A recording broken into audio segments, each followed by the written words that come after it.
ഒരു പുതിയ വീഡിയോയിലേക്ക് എല്ലാവർക്കും സ്വാഗതം. ഈ വീഡിയോയിൽ ഞങ്ങൾ പരിചയപ്പെടുത്തുന്നത് ടാർ റോഡ് ഫ്രണ്ടേജിൽ വിൽപ്പനയ്ക്ക് വന്നിരിക്കുന്ന ഒരു 45 സെന്റ് സ്ഥലവും 1550 സ്ക്വയർ ഫീറ്റ് ബിൽട്ടപ്പ് ഏരിയ ഉള്ള ഒരു 3 BHK വാർക്ക വീടുമാണ്. വിശാലമായ ഒരു മുറ്റം, കാർ പോർച്ച്, സിറ്റ് ഔട്ട് എന്നിവയൊക്കെയാണ് ഈ വീടിന് മുൻവശത്ത് ഉള്ളത്.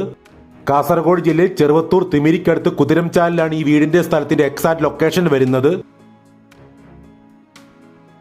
അതിവിശാലമായ ലിവിംഗ് കം ഡൈനിങ് ഏരിയ, 3 ബെഡ്റൂമുകൾ, അതിലൊരെണ്ണം അറ്റാച്ച്ഡ്, പൂജാമുറി, കിച്ചൺ, വർക്ക് ഏരിയ എന്നിവയൊക്കെയാണ് 1550 സ്ക്വയർ ഫീറ്റ് ബിൽട്ടപ്പ് ഏരിയ ഉള്ള ഈ വീട്ടിലെ സൗകര്യങ്ങൾ. ഈ വീട്ടിലെ കംപ്ലീറ്റ് ഫ്ലോറിംഗ് വർക്കുകളും ചെയ്തിരിക്കുന്നത് ഹൈ ക്വാളിറ്റി വിട്രിഫൈഡ് ടൈൽസിലാണ്. വുഡ് വർക്കുകൾ മുഴുവൻ ചെയ്തിരിക്കുന്നത് തേക്ക്, ആഞ്ഞിലി, പ്ലാവ് എന്നീ തടികളിലാണ്. മുകളിലോട്ട് ഒരു നില കൂടി പണിയാവുന്ന വിധത്തിൽ സ്റ്റെയർ കേസ് വെച്ചിരിക്കുന്നത് ഇൻസൈഡിലാണ്. വെറും 52 ലക്ഷം രൂപയാണ് 45 സെന്റ് സ്ഥലത്തിനും 1550 സ്ക്വയർ ഫീറ്റ് വരുന്ന ഈ 3 BHK വീടിനും കൂടി വിലയായിട്ട് ഉടമ ചോദിക്കുന്നത്. വില നെഗോഷ്യബിൾ ആണ്. ഈ വീടും സ്ഥലവും സ്വന്തമാക്കുവാൻ താല്പര്യമുള്ളവർ വീഡിയോയിൽ നൽകിയിട്ടുള്ള നമ്പറിൽ കോൺടാക്ട് ചെയ്യുക.